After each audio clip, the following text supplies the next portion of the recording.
अपने YouTube channel surge Hindi academy में आप सबों का स्वागत करती हूँ। मैं डॉक्टर सरोज कुमारी सिन्हा लेकर उपस्थित हूँ विख्यात और प्रख्यात।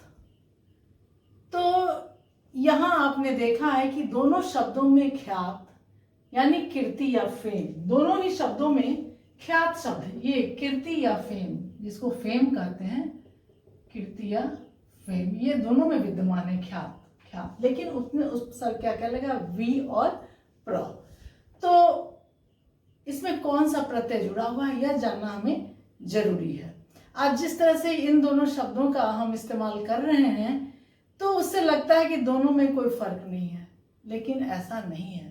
वी और प्र का अंतर आपको समझना पड़ेगा। वी का मतलब होता है वी उपसर्ग लगा है यानी यह पृथकता, वियोजन, जिसका अर्थ होता है, और प्र उपसर्ग यानी प्र मतलब प्रसिद्धि। तो प्रख्यात वर्तमान में जो पॉपुलर है वह प्रख्यात हुआ, और विख्यात मतलब इतिहास में विख्यात है, इतिहास का प्रसिद्ध सर्वनाम जो वर्तमान में भी हो सकता है, लेकिन इसमें इतिहास होना जरूरी है। किसमें? विख्यात में। इसमें इतिहास होना जरूरी है। वर्तमान में भी हो सकता है लेकिन इसमें इतिहास का होना जरूरी है। वर्तमान में भी हो सकता है पर यह इतिहास में होना जरूरी है। जैसे काशी साहित्य और संस्कृति के लिए इतिहास में विख्यात है। उदाहरण देखिए, काशी साहित्य और संस्कृति के लिए इतिहास में विख्यात है, पॉपुलर है। कब? तो ये इतिहास की बात कर रहा है। वर्तमान में भी हम विख्यात हो सकते हैं।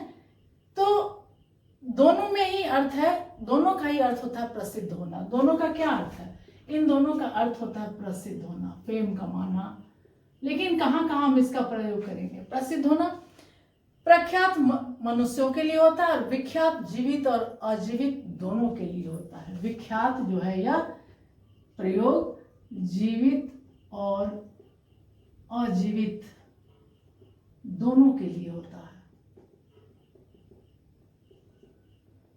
और प्रख्यात क्या किसके लिए होता है?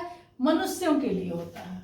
मनुष्यों के लिए, दोनों में ख्यात शब्द है, मनुष्यों के लिए होता है। अगर प्र पहले लगा है तो उसका मतलब उस मुकाम तक पहुंचा हुआ है, जो उस मुकाम अवस्था तक पहुंचा है जहां पर वो लगभग सिद्ध हो चुका हो, तो वह प्रख्यात होता है। प्र का मतलब ही होता है लगभग वहां तक, उस अवस्था तक पहुंचा हुआ। उदाहरण दे सकते, जैसे विराट कोहली वर्तमान में एक प्रख्यात क्रिकेटर है, वैभव सूर्यवंशी प्रख्यात क्रिकेटर बन रहा है। तो यहां वर्तमान की बात होगी तो वह प्रख्यात हो गया। जो इतिहास से जुड़ा हुआ है तो वहां विख्यात की बात करेंगे। वर्तमान में भी हो सकता है लेकिन वह इतिहास से जुड़ा होना चाहिए। तो आज इस तरह इसका प्रयोग हम धड़ल्ले से कर रहे हैं, तो वहां हमें थोड़ी सी ध्यान देने की जरूरत है कि हम किसका प्रयोग करेंगे। इतिहास का प्रसिद्ध सर्वनाम जो वर्तमान में भी हो सकता है लेकिन इसमें इतिहास का होना जरूरी है, ये मैंने बताया। और विख्यात का प्रख्यात क्या है? यह मनुष्यों के लिए प्रयोग होता है, यानी अगर पहले लगा हो तो उसका मतलब उस समय तक मुकाम पर पहुंचना।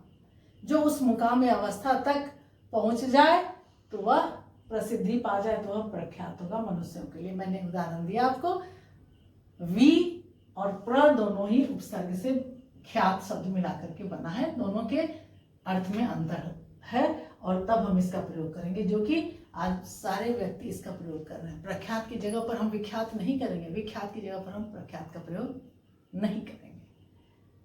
ठीक है, तो बस इतना ही।